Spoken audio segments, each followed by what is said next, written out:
So I want you to imagine, just for a second, that you're standing right in front of one of the greatest masterpiece paintings in human history. Oh, okay. Yeah, let's say it's Van Gogh's Starry Night. But there's a huge catch here. You aren't actually allowed to stand back and look at the whole canvas. Wait, really? Why not? Well, because you are forced to press this high-powered microscope right up against the glass. Right. And you can only examine the painting, like one single isolated brushstroke at a time. Oh, that sounds incredibly frustrating. Right. I mean, you'd see the brilliant cerulean blue. You would see, a dash of cadmium yellow. You'd definitely see the physical texture of the paint. But if you zoom in that far, you basically just see a blue blob. Yeah, you completely miss the whole point of the painting. Exactly. You miss the swirling sky, you miss the glowing stars, the sleeping village. You'd have all the individual pieces, but absolutely none of the actual meaning. And, well, for centuries, that is exactly how we have been reading the greatest, most influential texts in human history. It's so true. I mean, we've been staring at the paint and missing the picture entirely. Right. So today, on this deep dive, we were pulling the microscope back. We're looking at a fascinating set of sources today, centered around an academic paper. It's titled The Power of Discourse Analysis in New Testament Exegesis. And we are basically changing the entire way we look at the canvas. The microscope problem is, well, it's pervasive, especially in the academic world, particularly when we deal with ancient texts like the Greek New Testament. I mean, we have been rigorously trained to just stare at those brushstrokes. Yeah, to just drill down on the tiny details. Exactly. But today, we are going to explore how ancient apostolic writers were doing something, so much more complex than just stringing isolated words together. They were actually manipulating language far above the level of individual sentences. Which is wild to think about. It really is. They were actively guiding their readers toward a very precise, highly engineered mental model of divine truth. And to see it, you just have to look at the macro structure. And I think, whether you are a theology buff who loves digging into ancient manuscripts, or maybe a linguistics nerd fascinated by the mechanics of communication, or honestly just someone who is insanely curious about how human beings actually transfer complex ideas from one brain to another, this deep dive is going to fundamentally change how you view written text. Oh, without a doubt. We're not just talking about grammar rules today. We're talking about the actual architecture of human thought. It really is a total paradigm shift. I mean, we are going to completely deconstruct the old method, what scholars call atomistic grammar drills. Right. And then we need to build a whole new framework using systemic functional linguistics. We'll get into the mechanics of how to decode zones of turbulence in a text. Oh, I can't wait to get to the zones of turbulence. It's the best part. And finally, we have to tackle the absolute hardest part. We're completely redefining how we understand tense and time, basically replacing those concepts with a spatial viewpoint. Okay, so I want to tackle that old method first. Because before we can really learn a new way of reading, we have to understand why the old way is totally failing us. The source material calls the traditional approach to the New Testament atomistic analysis. Yeah, atomistic analysis. Yeah. And it is exactly what it sounds like. It's this intense, super narrow focus on the smallest possible units of meaning, like the atoms of the text. So like individual words. Exactly. If you have ever taken a foundational language class, Greek, Latin, Spanish, you have definitely experienced this. Oh yeah, the endless flashcards. Right. You drill vocabulary with flashcards. You parse individual verbs to figure out their exact tense and voice. You literally take a single clause, completely isolate it from everything around it, and try to mechanically decode it. It's like treating a language like a basic math equation. Word A plus word B equals meaning C. That is exactly how it's taught. But the problem is, language just doesn't work like math. When you stare that closely at the individual pieces of grammar, the text just ends up feeling like a collection of isolated words. In the context of the New Testament, it basically results in a list of disjointed theological propositions. So you get the dictionary definition, but you lose the story. Precisely. You might know exactly what a specific noun means in a dictionary, but you completely lose the living, breathing discourse. Discourse analysis, which scholars sometimes refer to as text linguistics, completely shifts that focus. It zooms out. Yes, it moves our attention to language above the sentence level. We stop looking at the tiny clause and start looking at how whole texts, paragraphs, sections, entire books, how they all function together to achieve a specific communicative goal. Okay, let's unpack this for a second, because I can hear someone out there listening right now thinking exactly what I used to think. What's that? Well, isn't a paragraph just a bunch of sentences stacked on top of each other? Like if I understand sentence 1 and then I understand sentence 2, don't I automatically understand the paragraph? Right, yeah. So why do we need a whole new, complex, scientific branch of linguistics just to look at a paragraph? I mean, to go back to the recipe analogy, if I eat the raw flour, then the raw eggs, then the sugar, didn't I just eat the cake? That is such a natural assumption to make, but it fundamentally misunderstands how meaning is generated in the human brain. The thing is, meaning in language doesn't actually exist in a vacuum. Okay. A word doesn't possess its full, realized meaning just sitting all alone on a flashcard. Meaning emerges entirely from relationships. The relationships between words. Relationships between everything. It is the relationship between one clause and the next. It's the relationship between the text and the actual situational context it was written in. And crucially, it is the relationship between the author's linguistic choices and the reader's reconstruction of that message. Oh, wow. It reminds me of trying to understand a complex joke in a foreign language. Oh, that's a great comparison. Yeah, like if I just look up every single word of a joke in a dictionary, I might technically translate the sentence perfectly. You know, the chicken crossed the road to get to the other side. I understand the noun, the verb, the subject. Yeah, you have the atoms. Exactly. But if I don't understand the cultural relationships, the setup, the subversion of expectations, if I just have the atoms, I don't laugh. I completely miss the meaning of the joke, even though I technically perfectly translated the words. Yes, that is a much better way to think about it than just viewing words as raw data points, because if you only translate the dictionary definitions, you have absolutely zero power of explanation for why the author told the joke in that specific way. You can't explain the why. Exactly. In a text, no choice an author makes is truly random. The selection of a particular verb form, the specific order of the words, the decision to use a connecting particle like therefore instead of and. Or even how they choose to name a character. Yes, exactly. These are not accidental. They are deeply intentional choices operating within vast networks of structure that span the entire discourse. So they are actually building a structure in the reader's mind. They are, and the sources emphasize this heavily. The ultimate goal of analyzing these macro-level patterns isn't just to get, like, a smoother English translation. Right. The goal is to recreate what they call the mental representation. We are trying to reconstruct the exact cognitive experience that the first century reader actually had when they heard this text read aloud. Which is a huge undertaking. It is, because if we don't understand the relationships between the clauses, we just cannot build that mental representation. We lose the ability to explain why the author made specific linguistic choices to advance their social and theological aims. Okay, so atomistic reading basically leaves us with a giant pile of bricks, but absolutely no blueprint for the cathedral. That's a perfect way to put it. If we want the blueprint, we need a way to measure the whole structure. And the sources introduce a massive framework for doing this, starting with a linguist named M.A.K. Halliday. Yes. Halliday. He pioneered something called systemic functional linguistics, or SFL.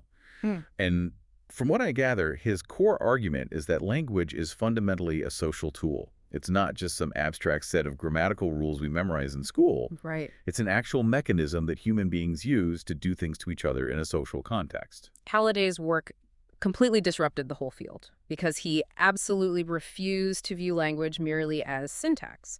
He viewed the text as a functional unit of social interaction. Okay. So to map this all out, he developed a framework that analyzes texts through three simultaneous metafunctions. Metafunctions, okay. Yeah, you can think of these as three totally different layers of meaning that are always constantly operating at the exact same time in any piece of communication. So whether it's an ancient Greek manuscript or like a modern text message to my wife. Exactly. The same three layers are always there. All right, well, the sources break these three metafunctions down as the ideational, the interpersonal, and the textual. Let's dig into the ideational first. What exactly is that layer measuring? So the ideational metafunction is essentially the data layer. It is the raw content of the discourse. It deals with the participants in the story, the processes or actions taking place, and the circumstances surrounding them. Give me an example of how that works. Sure. If I tell you, the dog chased the ball across the yard, the ideational layer is mapping the participants, so the dog and the ball. It is mapping the process, the action of chasing. And it is mapping the circumstance, the location of the art. It is basically how language represents our experience of the physical world. Okay, that feels like the baseline. It's the who, what, where, and when. Mm. It is the information itself. But this next one, the interpersonal metafunction, that sounds a lot more, I don't know, psychological. Oh, it is incredibly dynamic. The interpersonal layer is all about the relationship between the author and the audience. It deals with speech roles. Like who is talking to who. Exactly. Is the author commanding the audience? Are they questioning them? Are they simply informing them? It also involves this really interesting concept called modality, which measures how certain or uncertain the author is about what they're saying. Modality. Okay, so that would be the difference between saying it is raining versus it might rain. Exactly. One is an absolute assertion of fact, and the other just expresses probability. But it goes even deeper into the social dynamic. How so? Well, think about it this way. If I say to you, could you possibly pass salt? Versus just saying, give me the salt. Oh, right. The ideational content, the actual transfer of the salt, is totally identical in both sentences. The data hasn't changed. But the vibe is completely different. Yes, the interpersonal meaning is vastly different. One establishes a peer-to-peer relationship of a polite request. The other establishes a hierarchical relationship of a direct command. And Halliday argued you cannot fully understand a text without analyzing the specific social interpersonal layer. That makes total sense. And then we have the third layer, the textual metafunction. So if ideational is the raw data and interpersonal is the social relationship, what is the textual layer? The textual metafunction is the packaging. It is how the message is structured and organized so that it's cohesive and understandable to the reader. Like the connective tissue of the paragraph. Exactly. For example, it deals with how information flows from what is already known by the reader to what is completely new. Wait, let's slow down there for a second. The flow from known information to new information. The sources use the terms theme and ream for this, but honestly, that sounds like pure academic jargon. It does sound a bit intimidating. Yeah. What does theme to ream actually sound like in normal, everyday conversation? It is actually very intuitive once you hear it in action. So think of the theme as the starting point of the message, right? Yeah. It's the known context. The ream is the brand new information you are adding to it. Let's say we're talking about your car. If I say, the car, which is the theme, was struck by a falling tree, which is the ream, I'm starting with the known subject, your car. And I'm delivering new information about what just happened to it. Got it. But what if we were talking about a crazy storm that just rolled through and I said, a falling tree theme crushed your car ream? The core event is exactly the same. The data hasn't changed. But the packaging, the textual flow, changes the entire focus of the sentence. Ah, I see. In the first one, the story is fundamentally about my car. In the second one, the story is about the tree doing the action. The data is identical, but the way you packaged it tells my brain what the primary subject is supposed to be. Precisely. The textual metafunction tracks all of these shifts. It analyzes cohesive ties, conjunctions, and structural packaging to see exactly how a string of isolated clauses is stitched together into a single unified text. Okay, so Halliday's framework gives us this incredible three-dimensional way to look at language generally. But a sprawling theory of human communication is like a really long way from translating ancient Greek manuscripts. It is a massive leap. So how do we bridge that gap? That is exactly where the work of Cynthia Long Westfall becomes totally indispensable to this field. She recognized the immense power of Halliday's SFL framework, but she also saw that it was just massive and honestly sometimes really difficult to apply to dead languages like ancient Greek. Right, because you can't just ask a native speaker. Exactly. So she developed a synthetic model that unites semantics, syntax, and pragmatics, and she applied it directly to the Greek New Testament. She basically created a 5-step inductive procedure for modern scholars to actually use. A practical toolkit. Yes, a literal step-by-step guide. Step 1 is grouping discourse units above the sentence level. You have to actually locate the real boundaries of the paragraph or the section before you can even begin to analyze it. Step 2 is identifying the topic of those units. Step 3 is analyzing prominence. Step 4 is interpreting those units in relation to their surrounding context. And finally, step 5 is constructing that mental representation of the whole thing. Hold on, I want to interrupt that list and look closely at step 3, analyzing prominence. It sounds really great in theory, right? Find out what the author is highlighting. But how does a scholar actually do that in practice? The text is 2,000 years old. I can't just call up the Apostle Paul and ask what his main point was. No, you definitely cannot. So how do we objectively measure what an ancient author considered prominent? This brings us to one of the most brilliant and, frankly, practical concepts in the entire field of text linguistics. It's Westfall's concept of zones of turbulence. Zones of turbulence. I love that. That sounds like an aviation term. It functions exactly like one, too. To understand it, you have to realize that in any sustained text, an author naturally establishes a default pattern. Like a rhythm. Yeah, exactly. They might develop a really consistent way of referring to a character using pronouns, or they might maintain a consistent topical focus or a steady grammatical mood. The text just flows predictably. A zone of turbulence is a stretch of text where those established patterns suddenly and sharply shift. So it's like the author hits a pothole. Or rather, the author intentionally digs a pothole for the reader to hit. Oh. Yeah, these are not mistakes at all. They are highly marked, deeply intentional disruptions. Imagine you are reading a long narrative, right? And the author has been referring to a group of people as they and them for 3 solid paragraphs. Right. Suddenly, right in the middle of a sentence, the author switches and directly says, "But you brothers." That sudden, jarring shift in pronoun is a literal zone of turbulence in the interpersonal layer. It jars you awake. You can't just skim past it. Exactly. Or perhaps the verb aspect abruptly changes from a steady, normal rhythm to something highly unusual. These zones of turbulence act as flashing neon signs. They signal to the reader, and, crucially, to the modern scholar, that something exegetically significant is happening right here. Pay attention. Yes. The author is intentionally breaking their own established linguistic pattern to force you to look closely. By using Halliday's metafunctional approach, Westfall taught scholars how to systematically map that smooth baseline, which is what allows them to actually spot these zones of markedness. That is how you objectively find prominence in a 2,000-year-old text. So if the text is a smooth flight, the turbulence is the captain coming on the intercom saying, "Pay attention, everyone, we are making a sharp turn." That's exactly it. It completely changes how you read. You have to stop looking just at what the words mean in a dictionary, and you start looking at how they behave in the sentence. That raises a massive logistical question for me. If the turbulence is the disruption, we obviously need to know what the baseline is first. How do we determine what a normal, smooth flight is even supposed to look like in the first place? That is the exact problem linguists faced for a long time. Before you can spot a deviation, you absolutely must map out the primary route. A linguist named Paul J. Hopper tackled this specific issue by emphasizing a concept called grounding in narrative. Grounding. Yeah. He realized that in any given story, human beings do not treat all information as equally important. Language has a built-in structural mechanism to distinguish between the mainline storyline and the offline material. Mainline versus offline. Yes. The mainline is the foreground. It is the actual sequence of events that pushes the plot forward. The offline material is the background.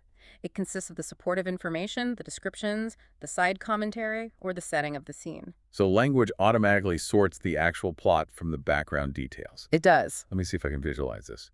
It sounds a lot like taking a road trip down an interstate highway. Okay, I like where this is going. So, that highway is Hopper's main line. It is the fast-moving, forward-progressing plot. He went there, she said this, they did that. We are making miles. Right. But occasionally we see a sign for a scenic overlook. We pull our car off the highway, put it in park, and we just look at the mountains. That scenic overlook is the offline material. The plot has completely stopped moving forward. We aren't making miles anymore. Yes. But we are getting crucial background information. A description of the environment, maybe a look into a character's mind. And once we have all that context, we put the car back in drive, merge back onto the highway, and the plot resumes. That is an absolutely excellent visualization. And the critical insight Hopper brings to this is that authors don't explicitly say, "Hey everyone, now we're pulling off the highway." They don't announce it. They use subtle grammatical signals to implicitly guide the reader. Oh, wow. In Greek, the primary tool for this flow control is verbal aspect. The verbs themselves literally act as the steering wheel, pulling you onto the main line or parking you in the offline background. So the grammar itself dictates the entire flow of information. It does, and scholars like Stephen H. Levinson and Stephen E. Runge take this idea even further. They offer functional, eclectic approaches that focus heavily on how authors build these complex information structures, and they insist on a fundamental rule of discourse analysis. Choice implies meaning. Choice implies meaning. Okay. So if an author has two perfectly valid, grammatically correct ways to say something. The specific one they choose actually matters. Exactly. If an author has two options, and they purposefully choose the less common, more disruptive, highly marked option, that choice carries profound meaning. Levinson and Runge actually refer to these marked choices as speed bumps. Speed bumps, keeping with the road trip analogy. Yeah. An author intentionally places grammatical speed bumps on the narrative highway to literally slow the reader down, forcing them to engage with something they deem important. But wait, how do they know if a choice is an actual speed bump or just like a slightly different word? I mean, if I read a text translated into English, I might think a word is incredibly profound, but in the original Greek, it might just be the standard default way to say it. This is where we hit one of the most vital, yet honestly one of the most difficult concepts in modern linguistics. To accurately identify these speed bumps without just guessing, Levinson and Runge insist that scholars must maintain a rigorous distinction between two things: semantics and pragmatics. Semantics versus pragmatics. Okay, look, I have heard these terms thrown around in academic circles my whole life, usually just to sound smart at parties. But what is the actual functional difference between them when we are analyzing a text? It changes everything once you finally grasp it. Think of semantics as the core, fundamental, uncancelable value of a word or a grammatical form. Uncancelable. Yes, it is the baseline meaning that is always true, absolutely, regardless of the context. It is the raw data. Pragmatics, on the other hand, deals with the cancelable effects that arise only in a specific context. Okay, I think I follow. Pragmatics is how the surrounding situation, the tone of voice, or the social dynamic changes or nuances that core semantic meaning. Okay, let me try a real-world example to see if I am tracking with this. Let's say I am getting really frustrated with my kids, right? They're acting up. And I say to them, I'm going to count to 3. Oh, classic parenting move. Right. So the semantics of that sentence is just a statement of mathematical intent. The uncancelable core meaning is simply that I am going to sequentially list the numbers 1, 2, and 3 aloud. Yes. If a literal computer analyzed that sentence semantically, it would just prepare for a math sequence. Exactly. But the pragmatics, the actual effect in the context of a highly frustrated parent speaking to misbehaving children, is entirely different. The pragmatic meaning is a threat. Right. It means stop what you are doing immediately or there will be severe consequences. So the semantics is math, but the pragmatics is discipline. That is a perfect illustration. And the huge danger in traditional atomistic Greek study is that scholars constantly confuse those two things. Really? How so? Well, they will look at how a verb functions in one specific, highly contextualized verse, which is its pragmatic effect, and they will try to turn that temporary effect into a permanent semantic rule for the entire language. They literally try to put the threat into the dictionary definition of the word count. Oh, wow. So they're creating completely false grammar rules based on highly specific contexts. Exactly. And this is what Jeffrey T. Reed emphasizes in the sources when he frames discourse analysis as a hermeneutical way of reading. You just cannot mechanically plug words into a formula. You have to read the room. Yes. You have to identify the uncancelable semantic core first, and then look at the entire discourse, the situational context, the cultural context, to understand its pragmatic function. You always have to ask, what is this word actually doing in this specific paragraph? Man, if we pull back and look at the bigger picture here, all of these scholars, Halliday with his metafunctions, Westfall with her turbulence, Hopper with his highway of grounding, and Levinson and Runge with their speed bumps and pragmatics, they're all converging on one massive shared conviction. And what's that? Language above the sentence level is not arbitrary. It follows discoverable, highly measurable patterns. And those patterns fundamentally constrain how we are even allowed to interpret the text. Exactly. They provide the necessary guardrails for interpretation. Because without them, you can basically make an isolated verse mean almost anything you want. But with them, the author's true intent becomes highly focused. Which brings us to what I think is the most mind-bending, brain-breaking part of this entire deep dive. Oh, I know where you're going with this. Yeah. We've talked about verbs acting as the steering wheel, right? The flow control mechanism that keeps us on the mainline highway or pulls us into the offline background. But the sources reveal that in order to truly understand this flow control in Greek, we basically have to completely unlearn everything we thought we knew about verbs. We really do. We have to stop thinking about them as expressions of time. This is perhaps the most significant and honestly the most controversial contribution discussed in the text, integrating verbal aspect theory with these broader discourse frameworks. For generations, Anyone who took a Greek class was explicitly taught to translate verbs purely based on time. Past tense, present tense, future tense. Exactly. But the modern linguistic consensus, driven by scholars like Stanley Porter and others, argues that Greek verbal aspect is not primarily temporal. It is fundamentally not based on time. But if a verb isn't telling me when an action happened, what on earth is it telling me? Because in English, if I say I walked to the store, the ed at the end of walked absolutely unequivocally tells me it happened in the past. In English, yes, that is true. English is a tense, prominent language. Time is heavily baked into our grammar. But the problem is we have been artificially mapping our English rules onto Greek for centuries. Greek is an aspect-prominent language. Okay, so what does that mean? The core semantic value of a Greek tense form is not time. It is the speaker's subjective, spatial viewpoint on an action. Space, not time. That is so incredibly hard to conceptualize. I know, it requires a complete rewiring of how you read. Let's walk through the two main categories of aspect to help make sense of it: perfective and imperfective. Okay, let's start with perfective. Perfective aspect, which in Greek is primarily carried by the aorist tense form, offers an external viewpoint.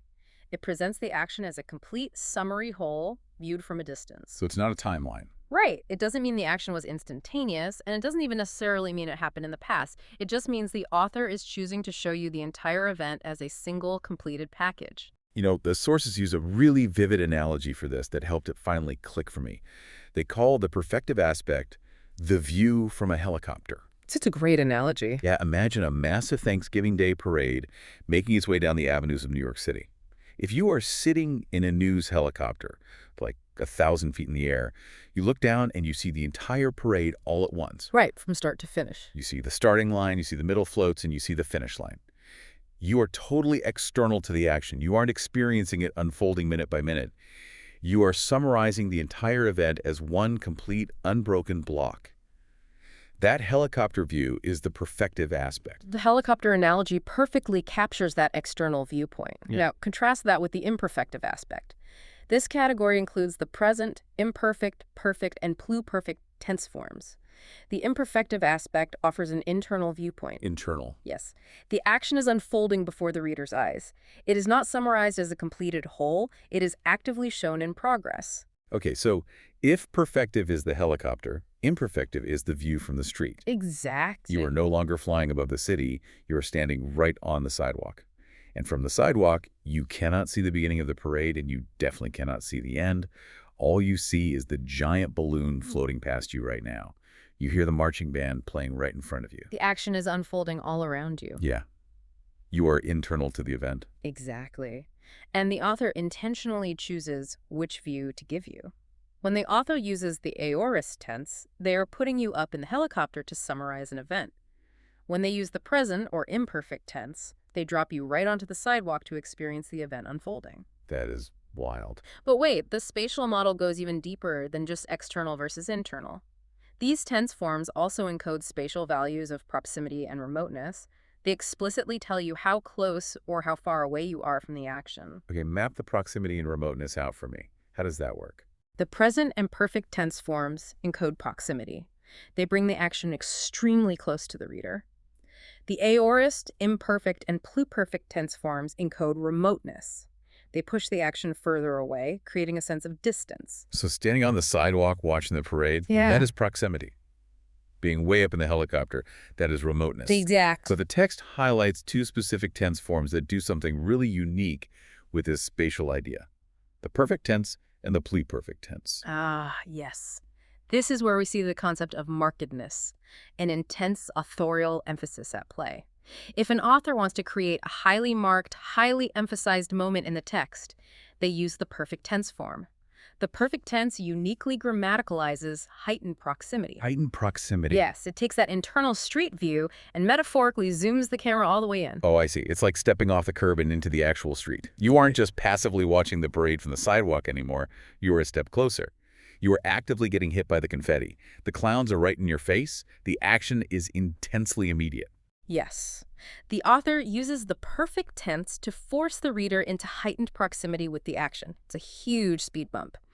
And on the flip side, the pluperfect tense form uniquely grammaticalizes heightened remoteness. It metaphorically zooms the camera way out. It severely attenuates or weakens that internal viewpoint. So the pluperfect is like backing away from the sidewalk, stepping into a narrow, quiet alleyway, and trying to get away from the noise of the parade. Yeah, You're intentionally distancing yourself from the action. precisely. Now, let's tie this all back to our earlier discussion about semantics versus pragmatics, because this is crucial. This entire spatial viewpoint model, the helicopter view versus the street view, the proximity versus the remoteness, these are the semantic core. Yeah. These are the uncancelable values of the Greek verbs. So what happens to time then? If the semantic core is purely space, where do past, present, and future even come from? Do they just not exist in Greek? They exist, but temporal definitions, past, present, future, and ideas like stativity, which is how long a state of being lasts, those all belong to pragmatics. They are completely cancelable effects created by the surrounding context, the genre of the book, and the general flow of the discourse. They are absolutely not the core meaning of the verb itself. The sources are incredibly aggressive about this point. Right. Like, they don't hold back.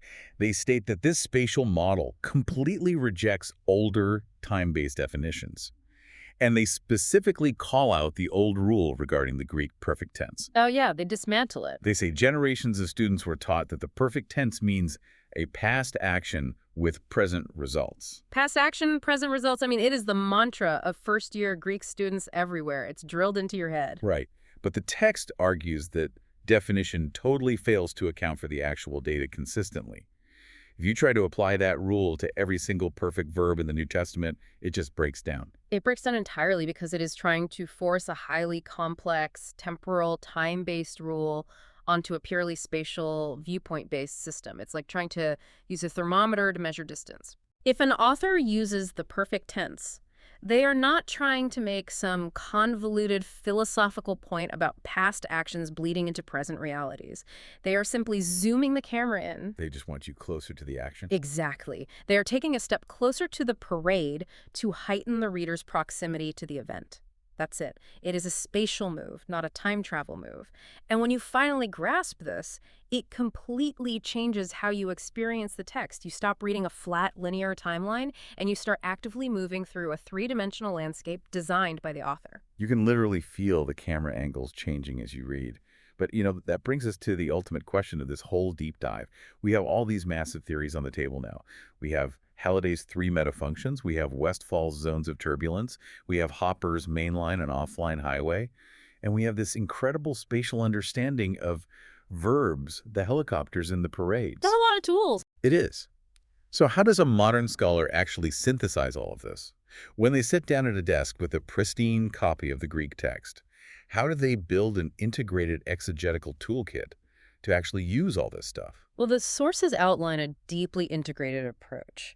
It is an intricate synthesis of all these methods that is designed to be both linguistically rigorous and, really importantly, pastorally fruitful. Right, it's not just an academic exercise. No, it's not meant just for a dusty library. It is meant to uncover the living, breathing message of the text for actual people in the pews. So the text describes the method as a recursive, inductive procedure. And look, I know what those words mean individually, but walk me through what that actually looks like in practice. It starts at the absolute granular level. A scholar will go clause by clause through the Greek text, and the very first step is identifying the tense forms of every single verb and assigning them to narrative or discourse strands. So they map out the flow control first. Exactly. They ask, are we in the perfective helicopter right now, or are we in the imperfective street view?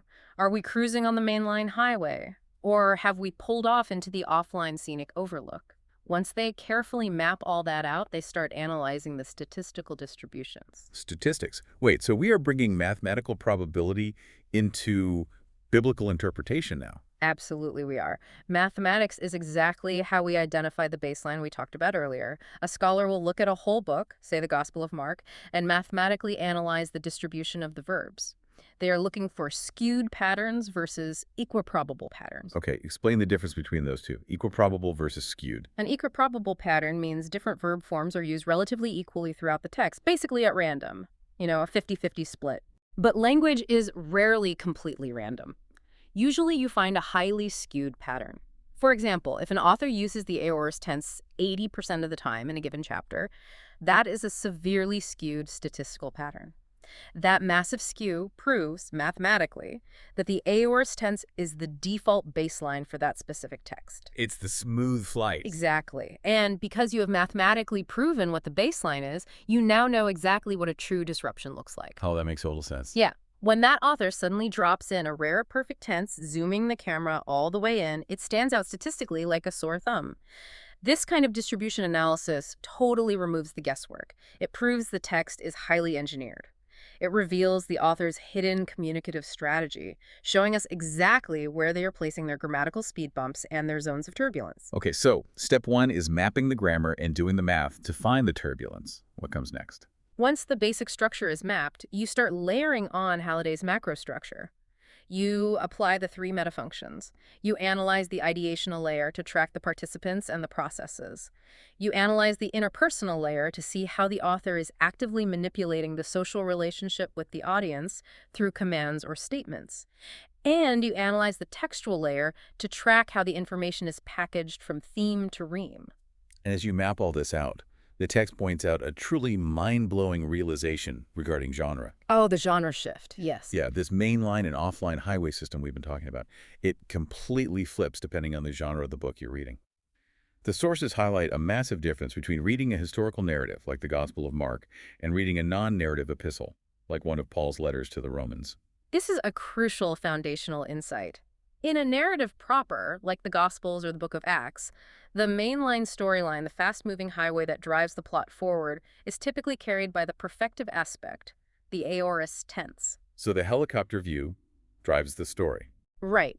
The author uses that external helicopter view to string the major sequential events together. Jesus went, he saw, he healed, he departed. The imperfective forms, the internal street view, are used for the offline background material. The author uses the present or imperfect tense to describe the setting, to give background details about the Pharisees, or to establish the scene before the main action happens. That makes perfect sense for a story. It's how stories naturally work. Okay. But what happens in an epistle? In non-narrative epistolary texts, the engine is completely inverted. The mainline argument of a theological letter advances primarily through the imperfective aspect, especially the present and perfect tense forms. Wait, really? The background tense becomes the main line? Exactly. Paul is not telling a sequential story of past events. He is unfolding an ongoing, dynamic theological reality in real time. So he uses the internal unfolding street view as his primary highway to drive his logical argument forward. That is wild to think about. Reading Paul's epistles requires a totally different flow control engine than reading the Gospel of Mark. If you try to read Paul using the narrative engine, like if you expect the aorist tense to carry the main argument, you will literally crash the car. You absolutely will. You won't understand what is primary theology and what is just secondary support. Exactly.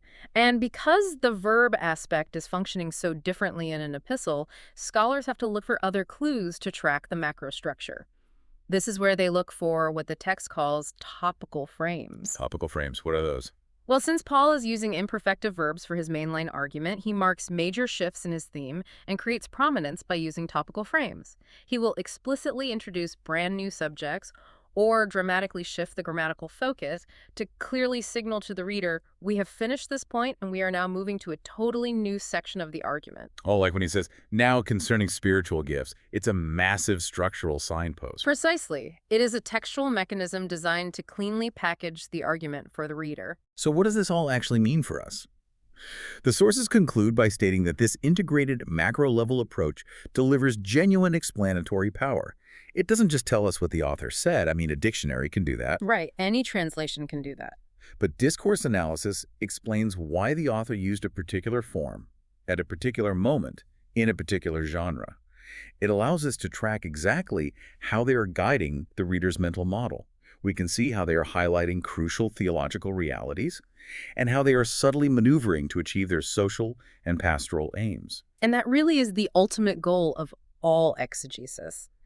Look, discourse analysis does not replace careful atomistic word study. You still need to know what the individual words mean. You still need the atoms. You do. And it doesn't replace understanding the historical and cultural context either. It completes them. It takes all the isolated puzzle pieces you've gathered and finally shows you the actual picture on the box.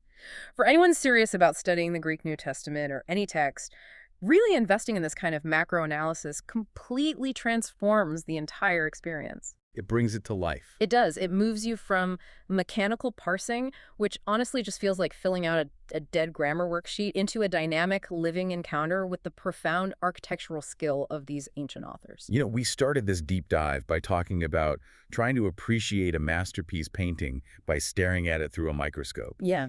And we've spent this entire time pulling that microscope back piece by piece, revealing the incredible sweeping macro structures that ancient writers used to build these texts. We have uncovered zones of turbulence that act as neon signs. We have explored spatial viewpoints that move us from helicopters down to the street level. We have mapped flow control mechanisms that steer us on and off the narrative highway. It's an entirely new landscape. It is. It proves beyond a shadow of a doubt that these texts aren't just collections of old words to be mechanically translated. They are living, breathing ecosystems of language engineered with unbelievable precision to shape the minds and the hearts of their audience. And arriving at that realization leaves us with a final, perhaps somewhat unsettling thought to consider. Ooh, what's that? Well, we have just spent an hour marveling at the fact that ancient Greek writers utilized such complex, intentional structures far above the sentence level. They relied on carefully crafted zones of turbulence, highly nuanced spatial verb aspects, and sustained topical frames to build intricate, enduring mental models of truth. Right. So what happens to our own mental models today? We live in an era increasingly dominated by fragmented, isolated, tweet-length communication.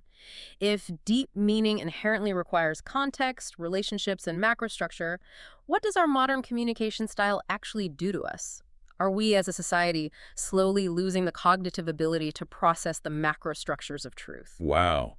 Are we forcing ourselves back into the microscope? It's an incredibly provocative question. The ancient writers built magnificent cathedrals of language, and we are out here basically trading individual bricks, thinking we have the whole building. The next time you read a text, any text, ask yourself, am I looking at the paint or am I looking at the picture? Thank you for joining us on this deep dive. We'll see you next time.